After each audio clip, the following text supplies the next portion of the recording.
కురుపాం గిరిజన సంక్షేమ గురుకుల బాలికల పాఠశాలలో వారం రోజుల వ్యవధిలో ఇద్దరు విద్యార్థులు మృతి చెందిన సంఘటన కలిచివేసిందని మాజీ ఉప ముఖ్యమంత్రి పాముల పుష్పశ్రీవాణి ఆవేదన వ్యక్తం చేశారు. ఈ మేరకు ఆమె విద్యార్థినులు చికిత్స పొందుతున్న ఆసుపత్రికి చేరుకొని విద్యార్థులను పరామర్శించారు.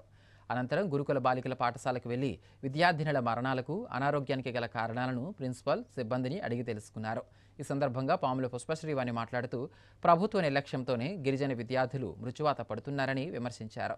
వారం రోజుల వ్యవధిలో ఇద్దరు గిరిజన విద్యార్థినులు మృతి చెందినప్పటికీ స్థానిక ఎమ్మెల్యే, గిరిజన సంక్షేమ శాఖ మంత్రి ఇంతవరకు స్పందించకపోవడం ఘోరమన్నారు. 2 నెలలుగా వాటర్ ప్లాంట్ పనిచేయకపోవడం ఏంటని ప్రశ్నించిన పాముల పుష్పశ్రీవాణి గిరిజన విద్యార్థినుల విషయంలో కూటమి ప్రభుత్వం నిర్లక్ష్య ధోరణి వహిస్తుందన్నారు. ఎమ్మెల్యే, మంత్రి అసమర్థత వలన ఇంకా ఎంతమంది విద్యార్థులు మృతి చెందాలని ఇప్పటికైనా కూటమి ప్రభుత్వం కళ్ళు తెరిచి విద్యార్థులకు మెరుగైన వైద్య సేవలు అందించి మృతి చెందిన విద్యార్థినుల కుటుంబ సభ్యులను ఆదుకోవాలని ప్రభుత్వాన్ని డిమాండ్ చేశారు.